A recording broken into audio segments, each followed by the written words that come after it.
Bismillahirrahmanirrahim. Alhamdulillahirabbil alamin wassalatu wassalamu ala asyrafil anbiya'i mursalin wa ala alihi wa ashabihi ajma'in. Allahumma yassir wa la tu'assir wa tambikir. Allahumma yassir wa la tu'assir wa tambikir. Allahumma yassir wa la tu'assir wa tambikir. Rabbi syrah li sadri wa yassir li amri wa hlul 'uqdatam min lisani yafqahu qawli. Amin ya rabbal alamin. Pertemuan terakhir pembahasan tentang rukun agama. Arkanuddin, rukun-rukun agama, pondasi-pondasi agama. Faslun, satu fasal. Arkanuddin salah satu. Rukun agama itu hanya 3. Al-iman, wal islam, wal ihsan. Kenapa rukun agama hanya 3? Li hadisi Jibril alaihi salam. Karena ada hadis Jibril alaihi salam, di atasnya assalam. Jelas ya? Yang Jibril menyerupai seorang pemuda dan menanyakan kepada Nabi, mal iman, mal islam, mal ihsan. Sekarang kita masuk ke perincian yang pertama, apa itu iman? Al-awwalu al-iman, wa huwa indal asy'ariyyi wa abi hanifata tasdiqul qalbi. Yang pertama yaitu iman, wa huwa iman menurut Imam Asy'ari dan Abi Hanifah, tasdik, kepercayaan yang ada dalam hati. Mempercayai semua yang disampaikan oleh Nabi, yang mana pengetahuannya kita dapatkan lewat informasi daruri. Taib. Oke. Iman apa? Mempercayai, meyakini semua yang disampaikan oleh Nabi, yang mana kita memperoleh pengetahuannya secara daruri. Kenapa? Karena nanti ada informasi-informasi yang disampaikan oleh Nabi tidak daruri bagi kita. Ada orang mengingkari itu, maka dia tidak beriman. Tetap beriman. Wal a'malu mukammilatun lahu wasfiyatun la juz'iyatun. Bagaimana dengan amal kita? Perbuatan-perbuatan yang diperintahkan oleh agama seperti puasa, haji dan yang lainnya. Amal itu yang menyempurnakan bagi iman. Penyempurna bagi yang mana iman itu berwasaf. Dia adalah wasafnya iman, bukan juz'iyah. Dalam arti begini, yang hakikat iman hanya 3. Meyakini apa yang disampaikan oleh Nabi SAW. Secara umum, mengimani nanti dengan beberapa poin yang akan disampaikan ke depan. Bagaimana dengan amal? Amal itu di luar dari iman. Di luar dari, dia hanya penyempurna. Bukan juz'iyah, dalam arti dia bukan bahagian yang lain. Jadi kalau juz'iyah kan, kalau iman tasdik dan amal kan 2 bagian. Sedangkan amal itu adalah wasaf, dia yang terikat dengan iman. Wal jumhuru ala annaha litasdiqin ma'al amali. Dan pendapat jumhur di atas bahwa sungguh amal itu bagi tasdik beserta amal. Jadi pendapat jumhur amal adalah rukun, dia bahagian daripada iman, bukan wasaf. Taib ya. Ini jelas dalam pembahasan kitab kalam. Wa fi ziyadatihi wa nuqsanihi madhahibu. Pertanyaan baik, iman itu adalah percaya. Ada juga yang mengatakan iman itu adalah amal. Taib. Bisa enggak iman itu bertambah dan berkurang? Madzahib. Ada beberapa pendapat. Kalau dalam syarah yang pertama, dia lebih dengan sebab melakukan amal-amal kebajikan. Kurang dengan sebab melakukan kesalahan. Ya kan? Maka tiap hari, tiap pagi manusia harus mengrefresh keimanannya biar tidak berkurang. Sebagaimana semangat kita kadang-kadang naik, kadang-kadang turun. Pendapat yang kedua, dia tidak kurang dan tidak lebih. Kenapa? Yang namanya percaya 1 tambah 1 sama dengan 2. Siapapun orang yang tahu 1 sama 1 sama dengan 2, ya sama. Nggak ada keyakinan tentang 1 tambah 1 sama dengan 2 lebih kuat antara satu orang dengan yang lain. Yang namanya percaya 1, nggak banyak. Percaya terhadap Nabi, yang namanya percaya itu nggak mungkin tafawud. Paham? Itu sudah dijelaskan oleh Imam Al-Ghazali dalam Ikhtisar. Baik ya. Salisuha at-tafsilu bainal anbiya'i wal malaikati. Pendapat yang ketiga itu merinci di antara para nabi dan di antara malaikat. Fayazidu wa la yanqusu wa baina man adahum fayazidu wa yanqusu. Masalah iman boleh berkurang dan boleh lebih, itu ada perbedaan antara nabi, malaikat dan selain nabi dan malaikat. Fayazid, iman bertambah padanya nabi dan malaikat dan tidak berkurang. Dan di antara selainnya nabi dan malaikat, maka boleh lebih dan boleh kurang. Dalam arti para nabi dan para malaikat imannya selalu bertambah, tidak pernah berkurang. Sedangkan selain nabi dan malaikat kadang boleh lebih dan boleh kurang. Wa an Malikin annahu yazidu wa la yanqusu. Dan dari Imam Malik bahwa sungguh iman itu lebih dan tidak kurang. Ini pendapat yang lemah. Tapi ini kutipan yang perlu dicek keabsahannya. Wal khilafu multafitun ila annal imana hal huwa ta'atu fayaqbaluhuma au tasdiqu fala. Khilaf, perbedaan, ada yang mengatakan iman boleh berkurang dan boleh bertambah, ada yang mengatakan tidak. Itu multafitun, itu menoleh kepada bahwa sungguh iman, menoleh di atas bahwa sungguh iman. Adakah iman itu ketaatan? Maka kalau iman itu adalah ketaatan, maka menerima iman itu lebih dan kurang. Ataupun tasdik, kepercayaan, maka tidak menerima. Jadi perbedaan pandangan tentang iman itu boleh kurang dan boleh lebih tergantung bagaimana dia mendeskripsikan iman. Apa yang kamu maksudkan iman? Kalau yang kalian maksudkan iman adalah ketaatan, taat, ya boleh kurang dan boleh lebih. Tapi kalau iman itu adalah tasdik, maka dia tidak ada tafawud. Taib ya. Jadi khilaf ini tergantung bagaimana dasarnya. Bagaimana deskripsinya. Paham ya? Wa qala Abul Qasim Al-Ansari wa mimma yu'athiru fi naqsihi kasratu zallati fa innaha tuksibul qalba rainan kallabal rana ala qulubihim ma kanu yaksibun. Berkatalah Abu Qasim Al-Ansari. Ini murid siapa? Abu Qasim Al-Ansari murid siapa? Sering kali saya sampaikan. Murid Imam Haramain, teman dekat Imam Al-Ghazali, pengarang kitab Syarah Al-Irsyad. Jadi biografi ulama itu paling kurang secara umum kita harus tahu. Paham? Kenapa dalam kitab kadang-kadang tidak ada lagi biografi? Ada nggak dijelaskan biografi para ulama dalam kitab? Qala Abu Qasim, qala Bakilani. Karena itu sudah dianggap akan mereka tahu lewat gurunya. Paham ya? Taib ya? Maka setiap ada nama tokoh, kita harus menyampaikan biografi secara umum. Qala Abul Qasim Al-Ansari wa mimma yu'athiru fi naqsihi, dan termasuk perkara-perkara yang memberi dampak dalam kekurangannya iman itu banyak dosa. Fa innaha, maka bahwa sungguh dosa itu menghasilkan akan hati akan kotor, arainan. Karena firman Allah, kalla, tidak sama sekali, bal rana, tertutup di atas hati mereka itu karena perbuatan mereka itu yang telah mereka lakukan. Kenapa mereka tertutup hatinya, kotor hati mereka itu? Makanu yaksibun. Bahkan tidak sama sekali, bahkan tertutup di atas hati mereka itu karena sesuatu yang adalah mereka itu yang telah mereka lakukan. Jadi ini sedang kita bahas iman itu boleh kurang dan boleh lebih. Abu Qasim mengatakan salah satu faktor, bahkan faktor yang paling berpengaruh untuk kurangnya iman banyak kesalahan. Ini bukan masalah semangat. Semua yang positif itu pengaruh paling besarnya adalah kesalahan. Orang yang berbisnis, di tahap awal dia berbisnis, dia maju, punya gagasan-gagasan bagus. Setelah dia punya banyak duit, kemudian dia melakukan kesalahan. Mabukkah, main perempuankah, dan yang lain. Saat itu dia sedang turun. Semua kegiatan, semua perbuatan itu aturan sunnatullah itu. Semangat begitu juga. Kelas 3, kelas 4, kelas 5 semangat. Begitu kita sudah tidak banyak lagi, tidak teratur lagi dalam belajar, maka kuranglah semangat. Yang tersisa adalah atribut. Semuanya. Jadi semangat berkurang, kreativitas berkurang, iman berkurang karena banyak melakukan kesalahan. Taib. Wa yasihu indana an ana mu'minun insyaallah. La ala syaki bal bi'tibaril ma'ali.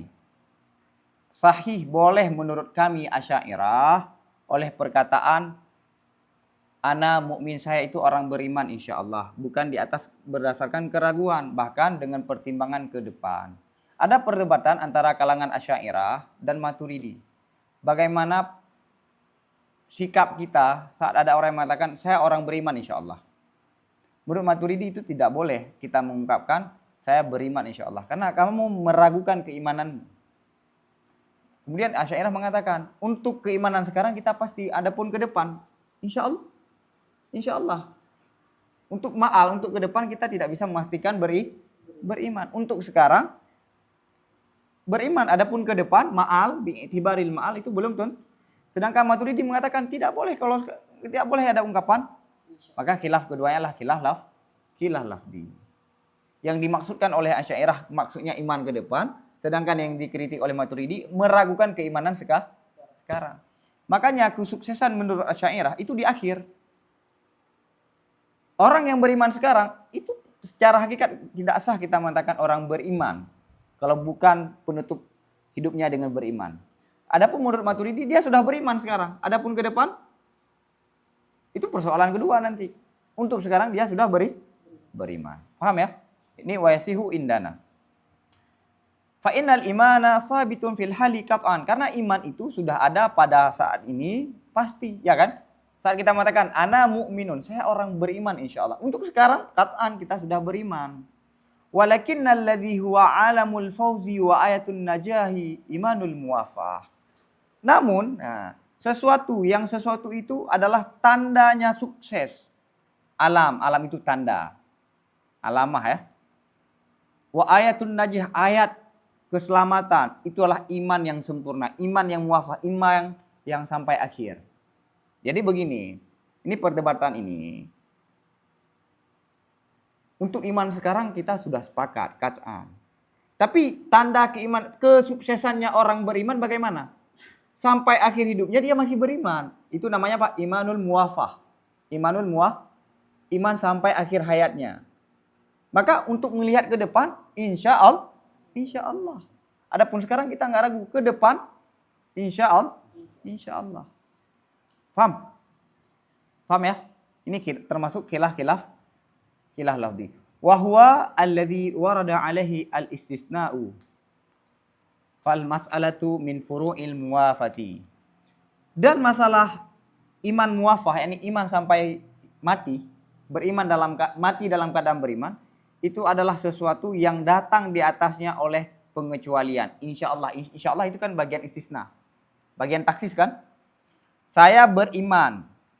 Ada kait. Insya Allah. Makna insya Allah Pak, ke depannya. Jadi makna insya Allah itu adalah iman ke depan. Jadi imanul muwafah lah yang terjadi kait. Adapun iman sekarang, kita sepakati beriman. Adapun imanul muwafah, insya Allah. Fal masalah, maka ini masalah termasuk daripada cabang-cabang pembahasan al-muwafah. Yani sa'id wa syaqi, sukses dan celakanya seseorang bagaimana? Kalau menurut Asy'ariyah akhir hayat, sedangkan Maturidi saat itu. Paham ya? Ini yang keren daripada Imam Darkashi. Kalau antum periksa kita Imam Darkashi, beliau menelusuri dan mencari latar belakang setiap perdebatan.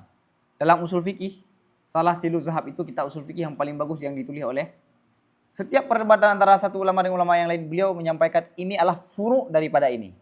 Biar kita tahu ini ada sumber dasar masalah.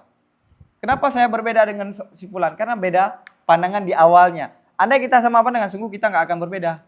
Paham? Ini masalah di sini adalah imanul muwafah. Taib. Wajibul imanu bisittati asya. Wajib beriman dengan 6 perkara. Jelas ya? Imanu billah, beriman dengan Allah. Ahaduha billahi subhanahu wa ta'ala wa sifatihi. Yang pertama beriman dengan Allah, maha suci dan maha tinggi, dan sifat-sifatnya Allah. Dan sifat Allah menurut Imam Asy'ari itu kumpulan daripada perkataan Syatibi. Ini Syatibi bukan bapaknya ilmu maqasid syariah, tapi Syatibi tokoh ulama qiraat. Hayyun alimun kadirun wal kalamu lahu bakin sami'un basirun ma arada jara. Ini saya rasa jelas ya.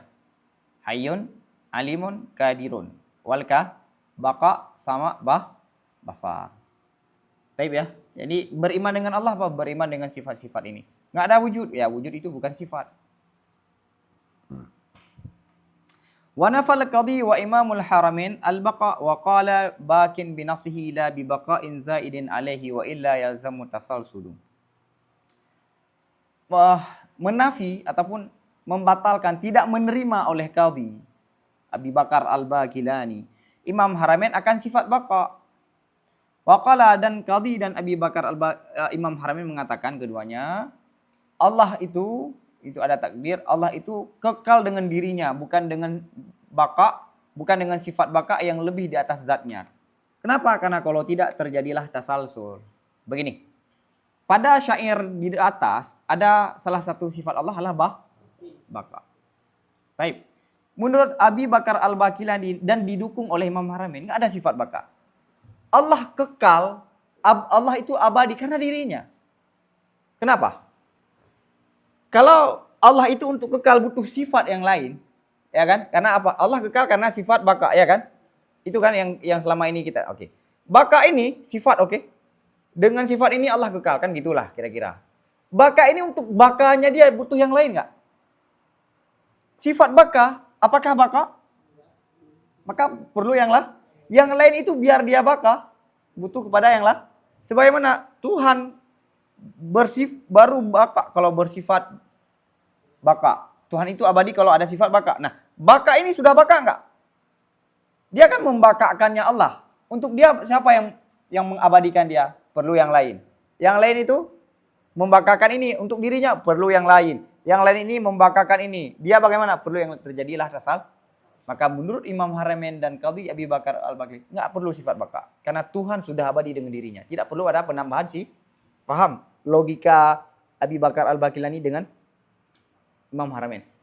Maka karena itu Imam Ghazali membuka kitab Faisal Tafriqah. Kenapa kalau ada orang yang berbeda dengan Imam Asy'ari itu salah?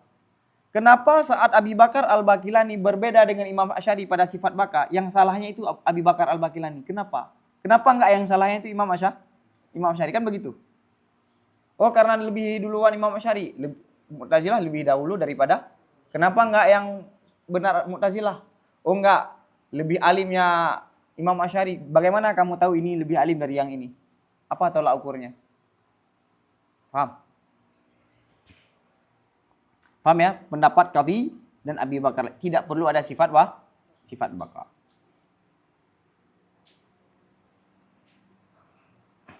Wamtana'a a'immatuna min itlaqil lafdil ghairi ala sifati ma'a ba'dhiha ba'dan wa ma'as sifat wa ma'adzat. Dan menolak oleh pembesar-pembesar imam-imam ahli sunnah wal jamaah daripada memakai lafal ghairu di atas sifat berserta sebagian sifat akan sebagian yang lain dan bersama zat. Jadi gini, Allah itu punya Allah zat, kemudian Allah ada sih. Boleh nggak kita katakan sifat ini bukanlah Allah, Allah itu bukanlah sifat? Secara mana walaupun sah tidak boleh kita katakan. Gini, matahari bisa nggak dipisahkan matahari dengan bercahaya? Matahari ya bukan cahaya kan? Cahaya bukan matahari. Tapi keduanya nggak bisa dipisahkan. Kalau matahari tanpa ada cahaya itu nggak ada matahari, cahaya yang sebagaimana yang kita rasakan ini nggak ada matahari juga bukan cahaya. Walaupun berbeda tapi tidak sah kita katakan ghairu. Maka antara Tuhan dengan sifat Tuhan boleh nggak kita katakan berbeda? Nggak boleh. Terus antara satu sifat dengan sifat yang lain, kudrah bukanlah ilmu. Sebagian pembesar-pembesar mutakallimin menolak memakai lafal ghairu. Paham? Jadi ini wamtana'a, menolak imam-imam kita daripada memakai lafal ghairu di atas sifat, sebahagian sifat akan sebagian ini antara sifat dengan sifat ataupun antara sifat dengan zat. Tuhan bukanlah sifat misalnya gitu. Sifat bukanlah Tuhan. Itu enggak boleh. Kenapa? Karena fil wujud itu secara bersamaan. Oke? Oke, taib. Wa sifatuz zat qadimatun biha. Sifat-sifat Allah itu kadim dan berada dengan dirinya Allah. Ini untuk menolak pendapat Mujassimah yang mengatakan sifat Allah itu hudus. Enggak, sifat Allah itu kadim.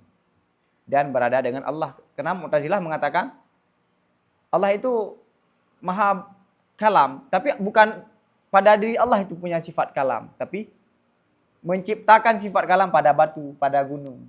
Jadi sifatnya bukan berada pada Allah, tapi pada zat yang lain. Sama dengan bukan Tuhan yang berwasaf dengan kalam, ininya yang berwasaf dengan kalam. Karena yang namanya sifat di mana letaknya. Oke?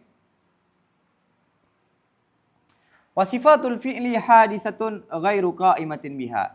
Dan sifat-sifat fi'li itu baharu, tidak bertempat dengan dirinya Allah Ta'ala, seperti memberi rezeki, menghidupkan, dan mematikan. Jadi sifat kan ada sifat dua. Ada sifat zat, ada sifat af'al. Sifat zat ini sifat yang terikat dengan zat. Adapun sifat af'al, sifat yang berkaitan langsung dengan penciptaan, dengan perbuatan. Allah menciptakan kita, memberi rezeki kita. Rezeki kita kan baru ada kan, dari tidak ada kemudian ada. Oke? Maka Allah memberi rezeki kita itu sifat af'al. Namun kalau di tahqiq ini pendapat yang sangat bagus dalam Iqtisad fil I'tiqad. Kalau kita cek sifat af'al itu kembali kepada kudrah, kemampuan Allah mematikan, namanya mumayyit, menghidupkan, muhyi, memberi rezeki, razzaq. Semua kembali kepada sifat kudrah. Kudrah itu kadim, tapi melihat ke ta'alluq.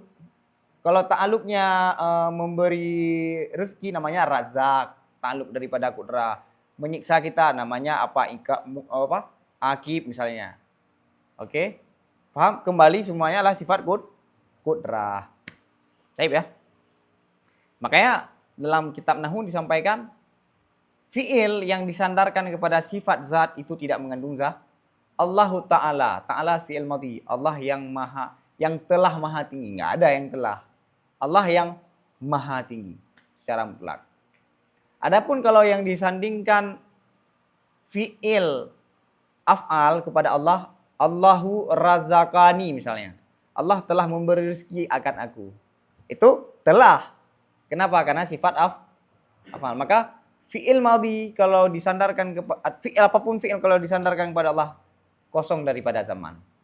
Kecuali sifat af'al. Oke? Jadi sifat af'al itu baharu dan tidak berada dengan Allah. Wa qala al-Hanafiyatu al-kullu kadim. Menurut ulama Hanafi, yakni Maturidi ini ya.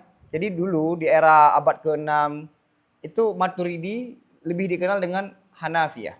Pengikut ulama Imam Hanafi. Semuanya, yakni semuanya apa? Sifat zat dan sifat af'al semua kadim. Karena begini. Allah memberi rezeki kita. Allah memberi anak kepada kita. Memberi istri, semuanya kenikmatan ataupun rezeki ataupun kesengsaraan di dunia ini, itu semuanya kembali kepada sifat takwin. Kembali kepada sifat takwin. Takwin itu seperti menciptakan lah. Baik. Nah, takwin itu punya benang, dia punya jaringan. Dalam arti kalau ini dinamakan memberi rezeki, ini menghidupkan, ini mematikan, ini memberi rezeki. Semuanya adalah takwin. Seperti misalnya kita main wifi. Wifi tetap satu tapi terhubung dengan HP antum, terhubung dengan berbagai HP. Tapi tetap satu wifi. Begitu juga sifat takwin, banyak muta'alaknya.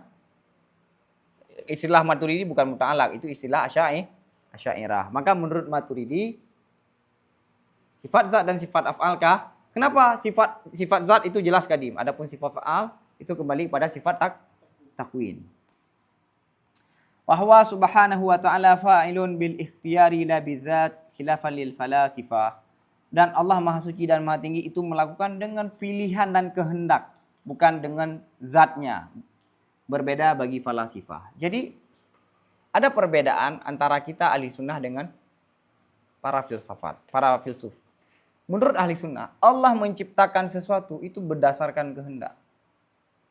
Kalau Allah ingin menciptakan maka menciptakan, kalau Allah tidak ingin menciptakan maka tidak menciptakan. Menurut filsuf, kesempurnaan Tuhan itu Tuhan menciptakan itu. Oke, Allah melakukan itu karena dirinya, dalam arti seperti matahari bercahaya. Begitu ada matahari langsung bercahaya kan? Kenapa? Karena diri matahari itu bercahaya. Diri Tuhan, yang namanya Tuhan yang memiliki sifat kesempurnaan itu melakukan, tidak boleh nganggur. Gak ada cerita nganggur. Paham? Tuhan, kadim gak? Maka nggak ada sifat nganggur pada Tuhan. Maka dengan adanya Tuhan, adanya alam, maka alam menurut filsuf kadim. Karena kalau ada jeda, Tuhan ada, kemudian tidak ada alam, baru menciptakan. Ini kenapa kosong?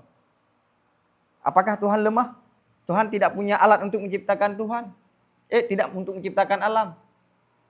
Nggak boleh. Yang namanya Tuhan, yang namanya penuh kesempurnaan, tidak boleh. Harus bidzat. Langsung. Dirinya itu, sifat dirinya Allah menciptakan. Bidzat. Paham? Seperti matahari memberi cahaya. Dengan terbitnya matahari, itu otomatis bercahaya. Nggak ada jeda dulu, nggak ada. Sedangkan kita bil ikhtiyar, boleh menciptakan, boleh tidak. Wa min thamma qalu bi qidamil alam wa bi jawazi hawadisa la awwala laha. Karena ini para filsuf berpendapat dengan kidamnya alam dan bolehnya ada perkara yang baru yang tidak ada awal baginya. Jadi karena dasar ini dasar nih. Ini salah satu pondasi dasar kita berbeda dengan filsuf. Filsuf mengatakan Tuhan itu menciptakan dengan dirinya. Mana dengan dirinya? Diri Tuhanlah fa'il. Taib. Seperti lebih memudahkan, bayangkan matahari bercahaya. Karena konsep ini, maka alam itu kadim, nggak boleh baharu. Karena kalau yang namanya baharu, ada jeda. Kenapa Tuhan tidak bisa menciptakan sebelumnya, tidak melakukan sebelumnya, faham? Dan mereka mengatakan ada hawadis yang tidak ada awal, yakni tasalsul, tidak ada awal. Alam ini terdiri dari unsur, dari tanah, api, air, dan udara. Itu ada unsurnya lagi, sampai tidak ada awal. Kalau kita semua ada permulaan. Nah, sedangkan filsuf nggak ada permulaan. Karena kalau ada permulaan berarti ada jeda dong, karena Tuhan tidak ada awal. Kemudian Tuhan yang tidak ada awal menciptakan sesuatu yang ada awal. Berarti ada jeda kan? Paham? Itulah yang membuat Imam Ghazali geram terhadap para filsuf. Taib. Wal kalamu kadimun khilafan lil mu'tazilati. Kalam, sifat kalam itu kadim, berbeda bagi Mu'tazilah. Ini jelas ya. Wal Qur'anu in urida bihil al makru fahuwa nafsiyu ka qaulina al Qur'an kalamullahu kadimun ghairu makhluk. Al-Quran jika yang dimaksudkan dengan Quran yang dibaca, bukan membaca ya, yang dibaca, maka itu kalam nafsi. Seperti perkataan kita Al-Quran kalamullah kadim, yang bukan makhluk. Wa in urida bihil qiraah, dan jika yang dimaksudkan dengan Quran itu membaca, seperti perkataan kita membaca Al-Quran yang tertulis. Seperti perkataan kita haram terhadap orang yang berhadas oleh menyentuhnya Al-Quran. Maka yang dimaksudkan adalah dalalah yang memberi petunjuk terhadap kalam Allah. Maka ada di ayat Quran itu Jadi Quran ada dua makna. Ada Quran dengan makna makruh, ada dengan makna kira. Dengan makna makruh yang dibaca, gini, saya baca teks kan? Baca, yang saya baca ini kalam nafsi, maka kadim. Sedangkan bacaan yang saya tulis, taib, kiraah itu hadis. Taib ya. Oke. Nah, tahrir mengupas Al-Quran itu ada dua makna. Itu tidak muncul di era-era generasi awal. Maka terjadilah pertikaian antara Imam Bukhari dengan orang-orang Hanabilah. Sampai Imam Bukhari diusir berbagai negara. Kenapa? Karena mengatakan Al-Quran itu makhluk. Maksudnya apa? Yang kita lakukan ini, yang kita baca ini. Paham ya? Padahal khilaf laf. Wal hashwiyatu ja'alul qira'atal makru'ah. Hashwiyah, yakni pendahulunya Wahabi ya. Mujassimah lah Hashwiyah. Yakni Hashwiyah dulu saat di madrasah Hasan Basri, beliau mengusir mereka. Sehingga mereka duduk ngobrol tentang ini di Hashun, di pinggiran masjid. Taib. Wal Hashwiyah, mereka menjadikan qiraah akan makruh. Bagi orang-orang Mujassimah, Al-Quran ini terus makhluk. Yang kita baca itu juga bukan makhluk kadim. Bahkan ada yang mengatakan diri lembaran-lembaran Al-Quran itu juga kadim. Ini kan pendapat yang tidak mungkin disampaikan oleh orang yang gila, bahkan kata Ghazali. Waqad farraqal Imamul Ahmad rahimallahu bainahuma. Padahal Imam Ahmad rahimallah itu membedakan di antara keduanya. Karena kan Al-Hashwiyah, Wahabi itu sering sekali menjadikan Imam Ahmad sebagai tameng. Sebagai benteng terhadap klaim mereka. Kenapa? Karena Imam Ahmad itu sosok ulama yang pernah menjadi tokoh besar di masanya. Imam Syafi'i tokoh besar, Imam Malik tokoh besar, Abu Hanifah tokoh besar. Tapi Imam Ahmad selain mujtahid, beliau pernah mengalami konflik sosial dan politik terkait persoalan ini. Dan beliau menang. Akhirnya kecintaan ulama terhadap Imam Ahmad itu melebihi dari tokoh-tokoh yang lain. Maka fanatisme terhadap Imam Ahmad itu luar biasa. Seperti orang-orang fanatik terhadap Sayyidina Ali. Maka fanatik itu melahirkan kesalahan. Orang fanatik Imam Ahmad, coba bayangkan. Orang fanatik Imam Ahmad mujtahid. Kita fanatik kepada seorang ulama yang biasa. Untuk fanatik Imam Ahmad saja dilarang. Kenapa?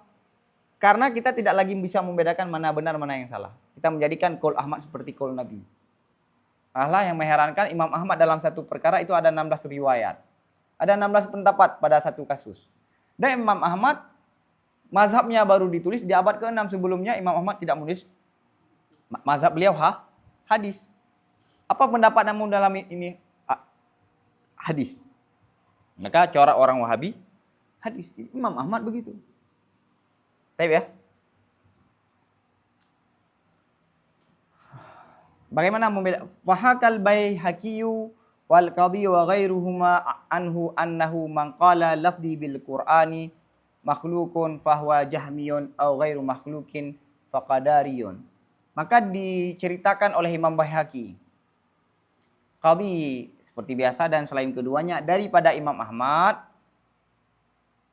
akan bahwa sungguh Imam Ahmad itu pernah berkata, orang-orang yang mengatakan lafzi dengan Al-Quran, orang yang mengatakan lafzi bil Quran makhluk, maka orang tersebut Jahmi. Dan mengatakan bukan makhluk itu Qadari.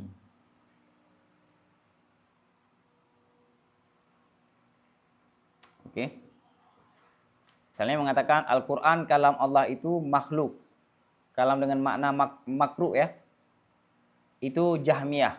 Jaham bisafwan. Jaham yang mengatakan sifat Allah itu semua baharu. Masalahnya perkataan Imam Ahmad ini disematkan kepada Asy'ariyah. Asy'ariyah dalam buku Ibnu Taimiyah dan Wahabi dijuluki sebagai Jahmiyah. Kita disebutkan dengan Jahmiyah. Padahal kita sendiri tidak setuju dengan Jahmiyah. Kenapa? Karena pembesar-pembesar tokoh Hambali, Ibnu Qudamah kalau tidak salah, Abu Ya'la itu menuduh Asy'ariyah dengan ungkapan Jahmiyah. Padahal tidak ada satupun ucapan Asy'ariyah yang setuju dengan Jahmiyah. Oh, ghairu makhluk. Ataupun ada orang yang mengatakan kalam Allah itu bukan makhluk. Itu Qadariyah. Tadi yang kadim dia katakan hadis namanya Jahmi. Yang hadis dia katakan kadim, maka dia Qadari. Paham? Paham kan? Oke. Qala al-Qadhi wa huwa yadullu ala imamatihi fi hadzal ilmi. Berkatalah Qadhi, wa huwa dan Imam Ahmad itu menunjuki terhadap keimamannya, ketokohannya, keimamannya pada ini ilmu. Jadi ungkapan di belakang kata Qadhi ini menandakan bahwa Imam Ahmad sangat detail dalam persoalan ini. Itu menandakan bahwa beliau imam dalam ilmu kalam. Paham betul tentang ilmu kalam. Kenapa? Li'annal Jahmiyah qailun bi khalqil Qur'an wal Qadariyah qailun bi khalqil abdi af'alahu. Karena bahwa sungguh Jahmi, yakni Mu'tazilah ini kan, itu yang berpendapat dengan hadisnya Al-Quran.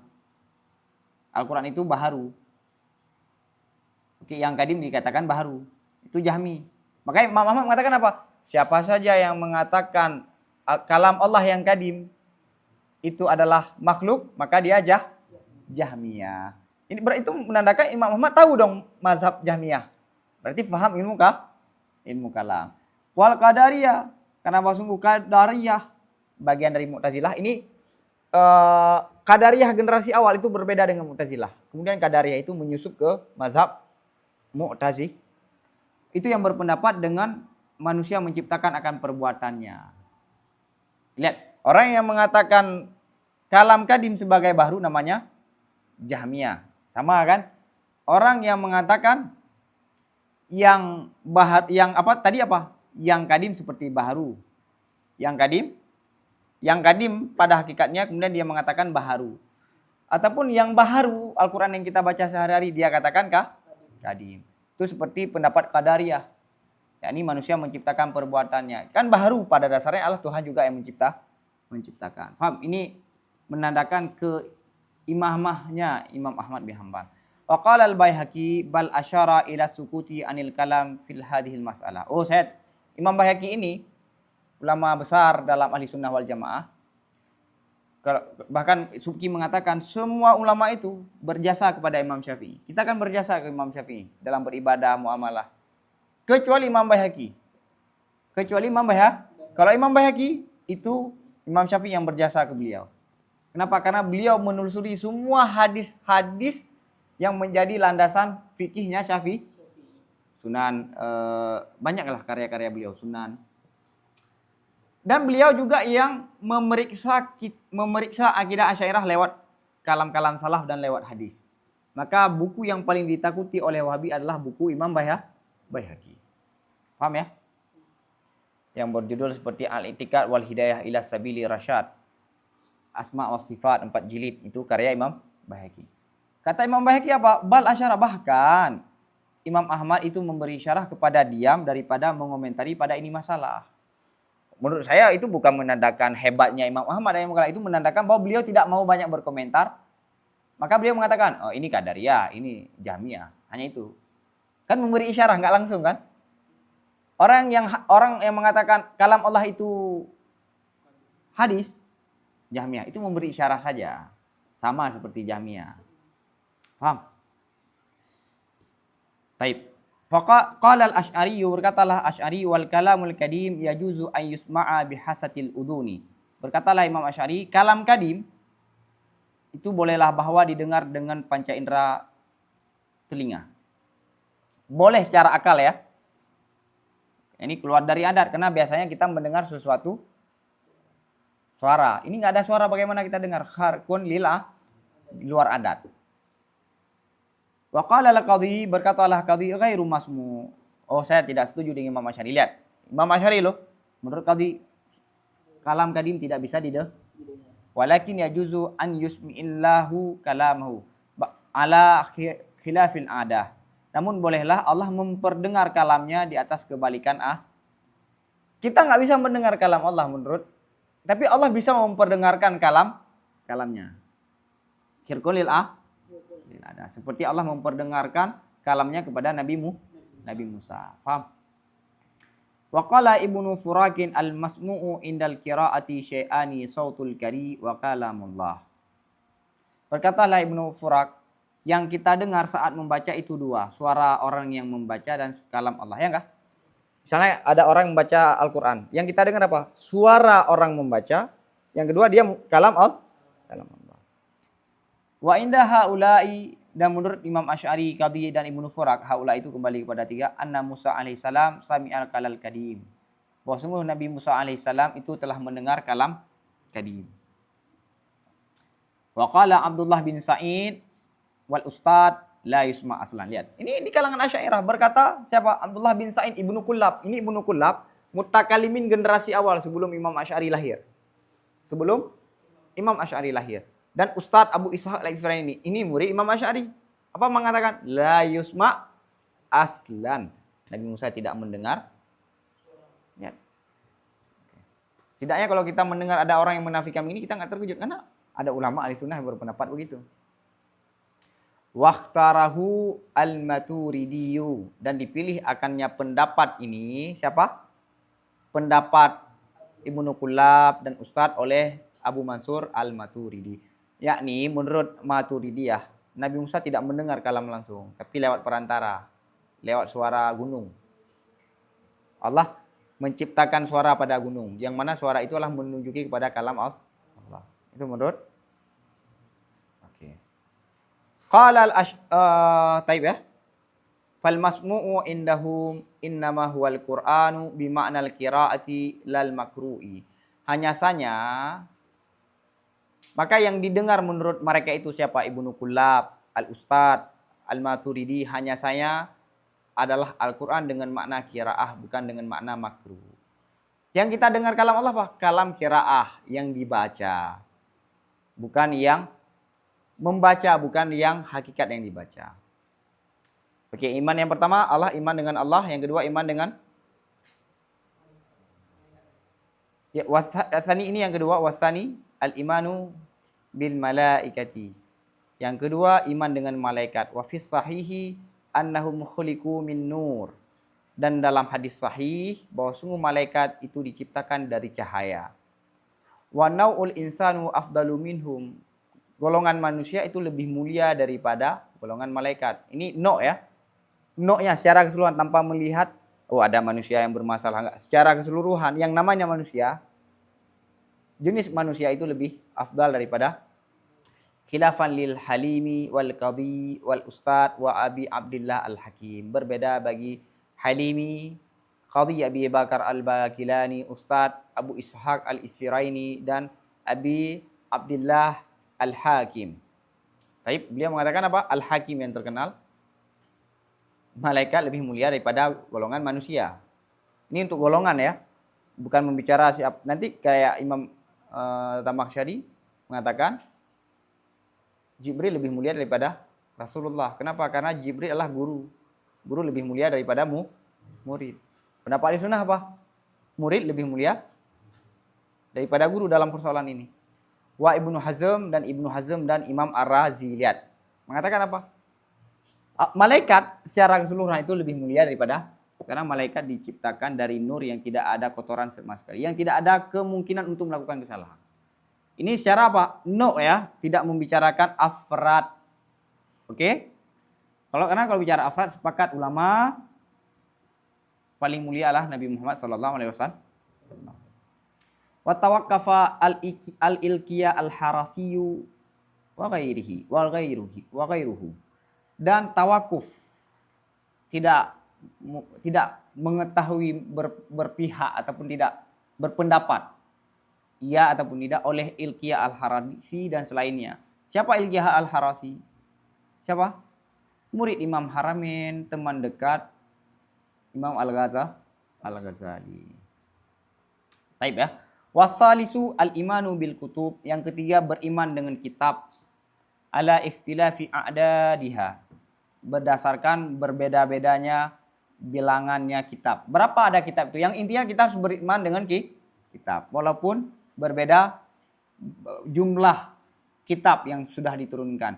Wa fi sahih Ibnu Hibban min hadisi Abi Dzar annal kutubal munazzalat mi'atu kitabin wa arba'atu kutub. Dan dalam sahih Ibnu Hibban dari hadis Abi Dzar bahwa sungguh kitab yang telah diturunkan terhadap Nabi itu 104 kitab. Baik. Wa anna kutuballahi ta'ala mutafawitatun fil fadilati wa anna afdalaha al-Quran. Sekarang kitab Allah ada berapa? Berdasarkan riwayat Abi Dzar 104. Apakah semua kalam Allah yang sudah diturunkan itu sama derajatnya? Enggak. Bahwa sungguh kitab-kitab Allah itu berbeda-beda dalam fadilah. Dan yang paling mulia, paling bagus daripada kitab-kitab Allah yang sudah diturunkan itu Al-Qur'an. Baik. Nah, baik. Berarti Al-Quran paling mulia. Apakah semua ayat Al-Quran semua surat dalam Al-Quran itu sama? Apakah surat yang mengandung Abu Lahab dengan surat Al-Ikhlas yang mengandung penyucian Tuhan, keesaan Tuhan itu sama? Sebagai kalamullah sama. Tapi kalau melihat kekandungannya berbeda dong. Ayat surat Abu Lahab menceritakan keburukan Abu Lahab. Al-Ikhlas menceritakan, membahas tentang keesaan Nabi. Paham ya? Maka waqala Ishaq bin Rahawiyah. Taib. Ini guru Imam Ahmad. Guru Imam Bukhari, guru Imam Muslim, Tirmidzi dan selainnya. Gurunya para muhaddisin. Boleh melebihkan sebahagian Al-Quran. Ini antara satu surat dengan surat yang lain. Wahwa zahiru kalami Syafi'i. Dan ini pendapat Ibnu Rahawiyah ini adalah zahir daripada ucapan Imam Syafi'i. Yang mana Imam Syafi'i mengatakan Al-Ikhlas, surat Al-Ikhlas itu lebih bagus daripada surat yang lain. Oke. Maka tengok hafal surat Al-Ikhlas dok. Apa yang paling afdalnya? Hah? Ini yang ada hafal surat Abu Lahab, memang ngembruk hai dia. Hai Quran sih. Wa ma'na'ahul Asy'ari wal Qadhi wa Abu Hatim Ibnu Hibban. Dan ditolak akan pendapat yang tadi oleh Imam Asy'ari, Qadhi, Abu Hatim bin Hibban. Lihat, biasa kan? Dialektika. Berbeda pendapat di kalangan ulama-ulama besar. Tidak ada orang, oh ini Imam Syafi'i udah mengatakan kita nggak boleh berbeda. Berbeda dengan berbeda dengan ilmu tetap. Taib ya? Oh enggak, semua Al-Quran sama. Kalau kita cek khilaf mutakadimin itu sebenarnya khilaf lafzi. Sama dalam arti melihat ke kalam Allah, melihat ke kandungan pasti berbeda. Wahal huwa mu'jizun lidzatihi awil lisarfati. Adakah Al-Quran itu mukjizat karena dirinya Al-Quran ataupun karena lisarfah, sirfah ya, bukan ada yang mengatakan sirfah, ada yang mengatakan sarfah. Itu dua pendapat. Gini, Nabi menurut Allah memerintahkan kepada Nabi untuk mengajak tanding dengan para fusaha-fusaha di Arab. Siapa yang di antara kalian yang mampu mengungkapkan bahasa seindah ini? Bukan satu surat, bahkan satu tidak ada seorang pun mampu. Ya kan? Berarti mukjiz kan? Berarti Al-Quran mengalahkan. Mukjiz, membuat orang-orang Arab, pembesar-pembesar Arab dalam sastrawan tidak mampu. Itu ijaz. Mereka tidak mampu kenapa? Apakah karena kehebatan Al-Quran ataupun Allah menghilangkan kemampuan mereka sehingga mereka tidak mampu menandingi Al-Quran? Ahli sunnah mengatakan diri Al-Quran itu adapun Mu'tazilah, tidak semuanya Mu'tazilah ya. Orang Arab sebenarnya mampu, tapi Tuhan menghilangkan kemampuan mereka sehingga mereka tidak punya daya untuk menandingi Al-Quran. Tapi Imam Ghazali mengatakan dan ijtihad, walaupun kita ambil pendapat Mu'tazilah itu menandakan hebat dong Al-Quran. Ada peran Tuhan. Buktinya misalnya ini, kita biasanya mampu kuat, tiba-tiba ada anak kecil ajak berantem misalnya, ataupun orang yang setara dengan kita, tiba-tiba kita lumpuh. Ini ada sesuatu yang luar biasa kan? Kenapa tiba-tiba lumpuh? Itu menandakan mukjizat juga, ijaz juga. Nah pendapat ini, sarfah ini didukung oleh Imam Haramain di terakhir ayatnya. Imam Haramain di akhir ayatnya memilih pendapat sirfah. Dan Imam Ar-Razi mengatakan pendapat an-nidham, ini dasarnya an-nidham, tidak jauh dari kebenaran. Tidak jauh dari kebenaran dalam arti apa? Tidak salah, dekat dengan kebenaran. Itu pendapat Ar-Razi. Imam Haramain dalam An-Nidhamiyah memilih pendapat ini, sirfah. Oke, tahqiqnya nanti di Balaghah. Paham ya? Yang intinya kita harus tahu secara umum bagaimana. Kalau Imam Ghazali tanazul, oke lah kita terima ijaz Al-Quran karena sirfah. Tapi walaupun begitu itu menandakan kalian nggak mampu karena ada Tuhan. Ya kan? Taib. Qaulani, ada dua pendapat. Yang kedua dari dua pendapat itu telah berpendapat dengannya oleh Mu'tazilah. Yang pertama adalah Ahli Sunnah wal Jamaah. Taib. Yang keempat ar-rabi'u al-imanu bir-rusul, beriman dengan para rasul. Wa fi sahih Ibnu Hibban wal Hakim min hadis Abi Dzar, dan dalam sahih Ibnu Hibban dan Hakim daripada hadis Abi Dzar, aku berkata, wahai Rasulullah, kam al-anbiya, berapa para nabi? Qala mi'atu alfin wa ishruna alfan. Nabi menjawab 120 ribu. Qultu, aku mengatakan, ya Rasulullah, kam rusulu min dzalika, berapa para rasul di kalangan para nabi itu? Qala 300 wa 13 jamman ghafiran. 313 akan kelompok yang banyak, ghafiran, banyak. Fil musnad at-Tayalisi wal Bazzari wa khamsata asyar, dan dalam musnad Tayalisi, ini kitab hadis yang lain, Bazzar bukan salah satu asyar tapi khamsata 115. Paham ya? Itu para Oke, rasul dan nabi. Siapa lebih mulia nabi dengan rasul? Siapa yang mulia yang memiliki status kenabian dengan rasul? Wal masyhuru anna risalata afdalu minan nubuwah. Yang masyhur dan bahkan yang kuat, risalah itu lebih afdal daripada Kenapa? Karena risalah itu dia terkoneksi dari dua sisi. Dia diperintahkan menyampaikan sesuatu kepada umat. dia langsung terjun di masyarakat untuk memperbaiki. Orang yang terjun langsung untuk memperbaiki masyarakat itu lebih mulia daripada sekedar mendapatkan perintah. Karena Nabi itu bisa jadi untuk dirinya saja. Tidak diperintahkan untuk menyampaikan. Kalau diperintahkan untuk menyampaikan itu Rasul. Tapi kalau hanya untuk dirinya itu Nabi. Maka ulama yang berperan aktif untuk memperbaiki keadaan, kalau kita kias berdasarkan itu lebih afdal daripada sekedar dia hanya beribadah. Maka alim lebih afdal daripada abid kan katanya kan? Alim bukan sekedar alim baca kitab, salah. Waqala Ibnu Abdissalam, berkatalah Ibnu Abdissalam, an-nubuwah afdal. Kenabian itu lebih afdal. Kenapa? Lihat di dalam Nabi itu kan wahyu, diberi wahyu mengenal Allah, mengenal sifat Allah. Taib. Jadi gini, Rasul itu dua sisi kan?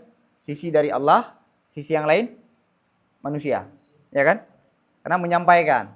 Sedangkan Nabi, sisi yang pertama Allah memberikan wahyu untuk apa? Untuk mengenal Allah. Dua sisi juga. Dua sisinya siapa? Lihat sisi pertama. Allah memberi wahyu tentang Allah. Kembali kepada Allah. Jadi dua sisi Allah. Sedangkan risalah Allah.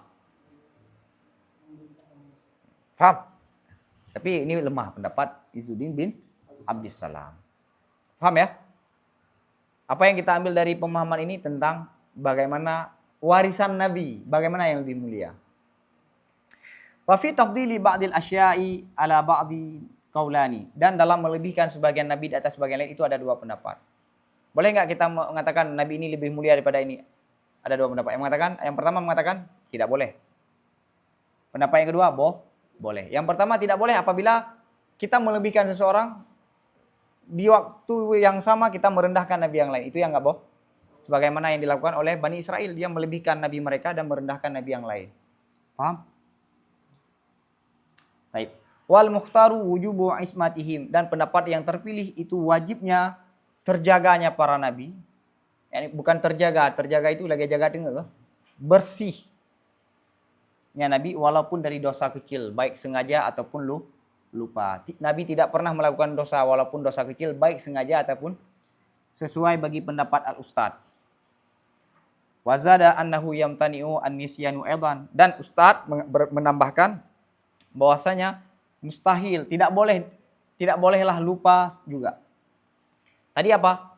Tidak boleh melakukan dosa walaupun kecil, baik sengaja ataupun tidak sengaja. Malah menurut ustad lupa pun tidak ada. Wama warada minal ayati al-muhimati muawwalun. Dan ayat-ayat dan sesuatu yang datang daripada ayat dan hadis juga yang memberi waham itu ditakwil.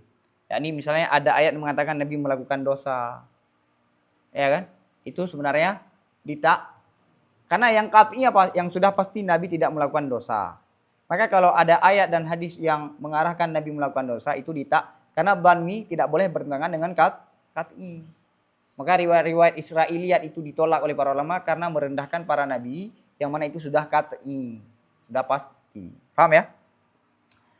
Kama qala al-Junaid radhiyallahu anhu, sebagaimana Junaid pernah berkata radhiyallahu anhu, hasanatul abrar sayyatul muqarrabin. Perbuatan baik yang dilakukan oleh orang-orang biasa itu buruk bagi orang-orang yang sudah dekat. Perbuatan masyarakat biasa itu bagus, tapi bagi ulama itu bukan biasa aja, bahkan buruk. Paham? Hasanatul abrar sayyatul muqarrabin. Baik. Yang kelima, al-khamisu al-imanu bil yaumil akhir. Yang kelima, beriman dengan hari akhir. Wa awwaluhu hina qiyamal mauta. Yang pertama sekali iman dengan hari akhir saat adanya mati. Saat berdirinya orang mati. Kiamal. Kapan makna kiamat kapan? Beriman dengan hari akhir kan? Hari akhir itu kapan mulai? Saat kita bangun dari kubur. Wa ma baina dzalika ila waqtil mauti fahuwa barzakhu. Dan sesuatu di antara sedemikian hingga waktu mati, fahuwa maka namanya adalah barzakh. Dari mati, kita mati nih, hidup, mati, sampai dibangkitkan. Oke, kalau bangkit itu sudah masuk yaumul akhir. Sebelumnya barzakh. Wajibul imanu bitawalil malaikati qabdal arwahi. Wajiblah beriman dengan kepemimpinannya malaikat akan mengambil ruh. Siapa yang mengambil ruh? Malaikat. Malaikat namanya siapa? Isra? Adik ipar saya tanya, Israel kan satu, sedangkan manusia kan banyak. Itu gimana cara cabutnya? Ya perwakilan, presiden kan satu, tapi punya anak buah kan? Tapi tangannya banyak, ya kan? Oke. Wa bi annal mayyita tu'adu ilaihi ruhuhu wa yus'alu an iman. Dan orang yang mati itu akan dikembalikan kepada orang yang mati akan ruhnya dan akan ditanyakan daripada iman. Wa annahu yu'adzabu fi qabrihi aw yun'am. Dan orang yang mati itu disiksa di kuburnya ataupun diberi Nah, jelas ya? Wa hal uluqur ruhi bi syajaril jannati khasatun bisyuhada'i am bi jami'il mu'minin al-qaulani. Dan adakah lengketnya ruh ya? Oke. Terikatnya ruh dengan pohon-pohon yang ada di surga itu terkhusus dengan orang-orang syahid ataupun dengan semua orang yang beriman. Kan katanya setelah mati ruh kita berpisah dengan tubuh kita dikubur. Sedangkan arwah kita terikat dengan di pohon di surga. Apakah itu hanya untuk orang yang syahid ataupun semua yang beriman? Itu ada dua pendapat. Alladzina narjuhu ats-tsani. Pendapat yang kami harap itu dua, biar kita semua masuk. Ya kan? Ya, yang harap ya untuk rahmat yang lebih besar. Ya, alladzi narjuhu ats-tsani. Pendapat yang kami harap yang kedua saja. Yang pun. Yang pernah jauh kata gede. Benar lah kira-kira, ya? Wa qad istadhartu alaihi bi hadisin sahih, tapi beda. Wa qad istadhartu, dan aku mencari dalil di atasnya dengan hadis sahih. Saya dapat hadis sahih juga. Wa annallaha yab'atsu man fil kubur, dan maksudnya Allah akan membangkit orang-orang di kubur. Dan wajib beriman dengan sirat dan dengan mizan. Wa huma hakikatani, dan keduanya itu hakikat. Sirat dan mizan itu benar-benar ada. Wa annal jannata wan nara makhlutatani al-an. Surga dan neraka itu telah diciptakan sekarang. Sebelum hari akhir itu surga sudah Wa annallaha yura fil akhirat, dan maksud Allah itu dapat dilihat di hari di akhirat. Jelas ya? Wa amma fid dunya falil asy'ari qaulani. Adapun di dunia boleh enggak Tuhan dilihat? Maka pendapat Asy'ari itu ada dua. Sufi mengatakan Tuhan bisa dilihat di dunia. Tapi pendapat yang kuat enggak boleh. Nah. Baik ya. As-sadisu, iman yang keenam, as-sadisu al-imanu bil qadar, beriman dengan wal hawadisu kulluha bi qada'illah. Semua kejadian itu semuanya dengan kehendak Allah dan kadar Allah. Berbeda bagi Mu'tazilah pada persoalan maksiat. Yang baik itu dari takdir Allah, sedangkan yang buruk itu dari manusia. Baik. Sebenarnya kadar dan qada apa? Kadar apa? Makna kadar apa? Allah mengetahui manusia akan melakukan ini. Qada apa? Kadar kejadian, ijad. Oke, ini nanti di pembahasan af'alul ibad. Waman angkaral qadar fakat angkaral kudrah, dan siapa saja yang mengingkari kadar maka dia telah mengingkari kudrah. Kalau orang yang tidak beriman dengan kadar sama dengan dia telah mengingkari kudrah, kemampuan Allah. Oh, dalam soal maksiat itu hanya manusia yang melakukan. Berarti dia telah mengingkari Wa min sama qala Imam Ahmad, karena ini Imam Ahmad mengatakan al qadaru kudrah. Kadar itu adalah kudrah. Maksudnya apa? Al qadaru kudrah. Orang yang mengingkari kadar sama dengan dia mengingkari sifat kudrah Allah. Wa qalu Syafi'i al-qadariyatu idza sallamul ilma khusimu arada ilmallahi ta'ala bima'alil ibad wala yunkiru ahadun. Jadi gini. Kan berbeda dalam persoalan ini kan dengan Mu'tazilah. Manusia itu menciptakan semua perbuatannya. Tidak ada ikut andil Tuhan. Tuhan memberi kemampuan pada manusia, setelah itu manusialah yang menciptakan. Oke. Tahu nggak, Imam Syafi'i memberi satu resep. Dan resep itu sudah diperiksa oleh Imam Ar-Razi, sangat ampuh. Kalau kalian berhadapan dengan Mu'tazilah dalam persoalan ini, kuncinya ilmu. Kalian menerima nggak Allah mengetahui semuanya?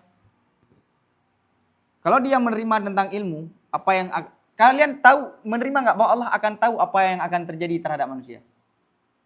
Kalau mereka menerima konsep ilmu, sama dengan mereka tidak bisa menolak pada konsep kadar. Oke. Kejadian begini, manusia menciptakan ini, manusia melakukan maksiat. Allah sudah tahu nggak? Kalau itu manusia yang melakukannya, yang menciptakan, kenapa Allah tidak menghindarkannya? Oh, Allah nggak tahu. Kalau dia nggak terima tentang ilmu Allah, jelas. Kalau dia menerima, Allah sudah tahu. Kenapa Allah membiarkan? Paham? Jadi cara mengalahkan Mu'tazilah dalam persoalan ini, kalian terima nggak konsep ilmu? Ini lihat nih, kalau Syafi'i, Qadariyah, yakni Mu'tazilah, apabila mereka telah menerima konsep ilmu, niscaya mereka dikalahkan, ditaklukkan. Maksud arada, memaksud Imam Syafi'i akan ilmunya Allah, pengetahuan Allah dengan apa yang terjadi terhadap manusia ke depan. Dan tidak diingkari akannya ilmu oleh seorang pun, dan masalah ilmu tidak ada seorang pun yang mengingkar. Benar, Allah mengetahui semuanya. As-sani, al-Islam, yang kedua adalah Islam. Bahwa Islam itu adalah inqiyad, patuh dan menerima dengan perbuatan-perbuatan yang salih. Wa arkanuhu khamsatun, rukun Islam itu ada 5, kama fil hadis, bagaimana pada hadis, jelas ya. Yang ketiga as-salisu al-ihsan, yang ketiga adalah ihsan. Jadi waqad fasarahun nabiyyu bil muraqabati wal ikhlas, dan Nabi telah menafsirkan ihsan dengan apa? Muraqabah. Muraqabah memantau ya. Dan ikhlas, memantau bahwa semua yang kita lakukan itu dipantau oleh Allah. Adakala kita melihat seolah-olah kita melihat Allah, ataupun seolah-olah Allah melihat kita, dan ikhlas. Maka Nabi mengatakan, bagaimana Nabi menafsirkan ihsan? Anta'budallah ka'annaka tarahu, seolah kamu melihatnya. Seolah-olah Allah selalu memantau kita. Itu makna daripada ihsan. Jadi ihsan adalah kesempurnaan daripada keimanan. Maka Imam Darkashi menutup kitab Luqatatul Ajlan dengan pembahasan ihsan, dengan pembahasan iman. Ada isyarat bahwa Imam Darkashi meminta kepada Allah untuk menutup hidupnya dengan ihsan dan dengan iman, dan imannya disempurnai dengan ihsan. Ini nggak disebutkan tapi bisa kita pahami karena setiap para ulama itu punya alasan. Taib. Ya kan? Fal iman mabda. Iman itu adalah prinsip. Oke, iman itu adalah prinsip. Knowledge. Bagaimana pandangan orang Islam terhadap dunia, itu bagaimana imannya. Orang Islam hidup susah, dibunuh, dibantai. Iman kita, ini adalah dunia. Dunia itu adalah tempat ujian. Kenikmatan kita di surga, itu cara pandang. Idnan. Paham? Kalau ada orang rumahnya terbakar, kemudian dia tidak menerima kejadian itu, maka ada yang masalah pada iman. Maka untuk memperbaiki manusia, memperbaikilah imannya. Karena cara mengubah dunia, ubahlah dunia yang ada pada pikiran manusia. Dan cara yang terbaik mengubah dunia dalam pikirannya adalah iman. Paham? Maka tugas Nabi apa? Mengubah pola pikir masyarakat di Arab tentang konsep keimanan. Cuma iman saja tanpa ada aksi, tanpa ada sikap, itu juga tidak bermanfaat. Maka iman perlu Islam. Karena bagaimana keimanan kamu tampilkan dalam pekerjaan lewat Islam. Islam itu ya diurus oleh fikih. Oleh fikih. Paham? Jadi Islam itu bukan hanya sekedar teoritis, dia perlu juga sikap, perlu amal. Amal ini baru bagus kapan? Kalau ada ihsan. Jadi agama itu bukan hanya sekedar aturan. Maka Ibnu Taimiyah mengatakan al-Islam baina adlin wa rahmatin kalau tidak salah.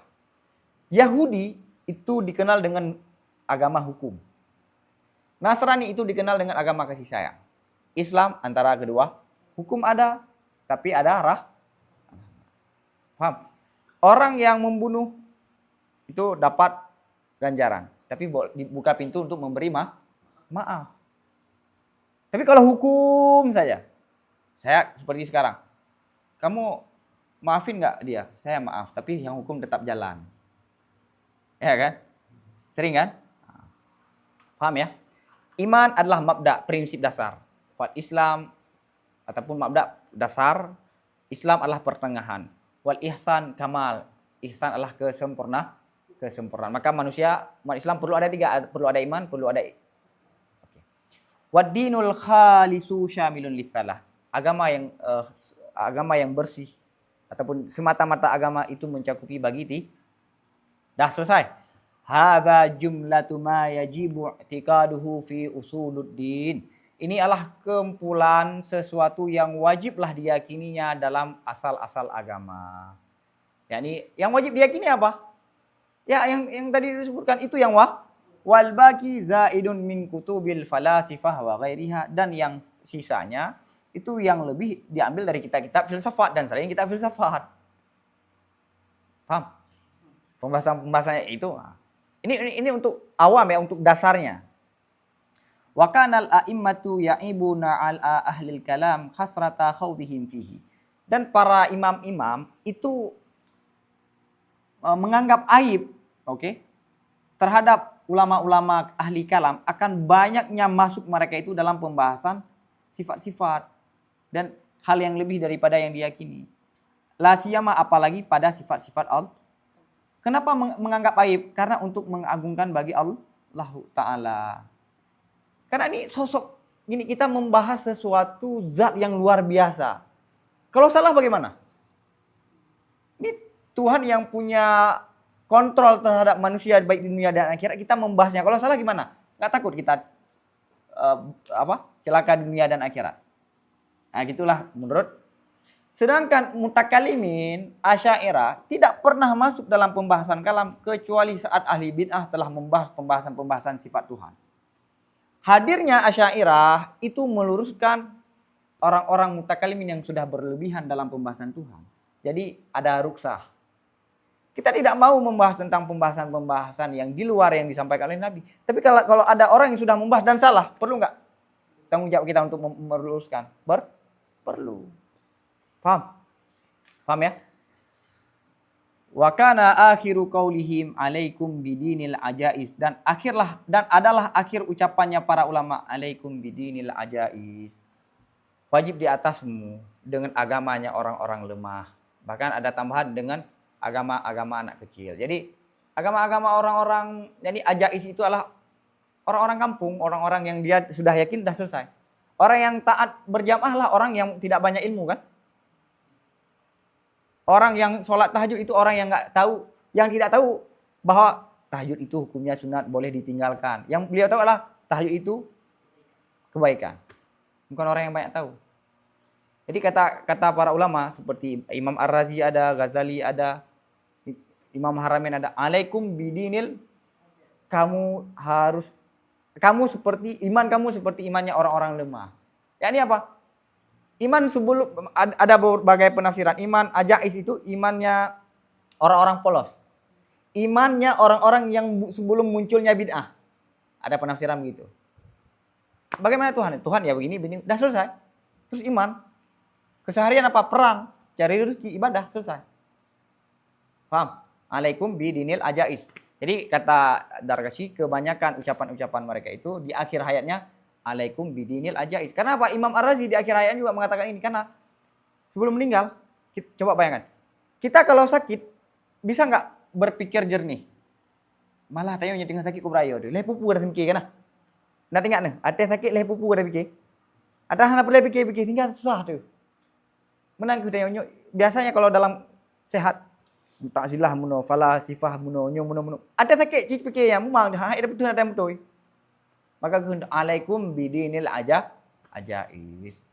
Alhamdulillah bisawab. Akhirnya khatam. Hang khatam. Alhamdulillah. Nu tulis pajang khatam. Paduga pertemuan menggunakan kitab kan ron.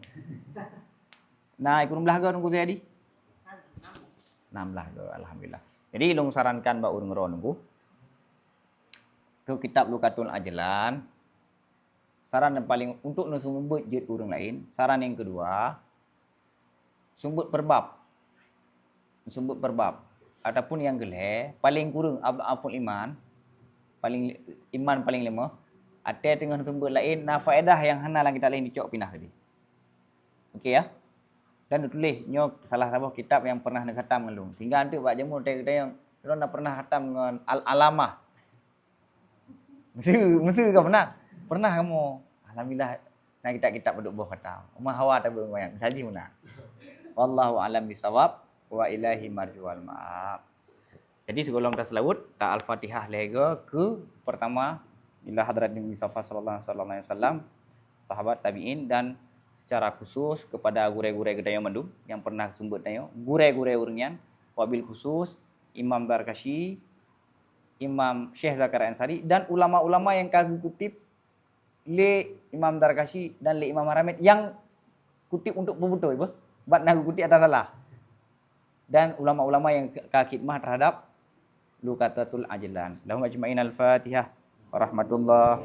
A'udzubillahi minasyaitonirrajim. Bismillah.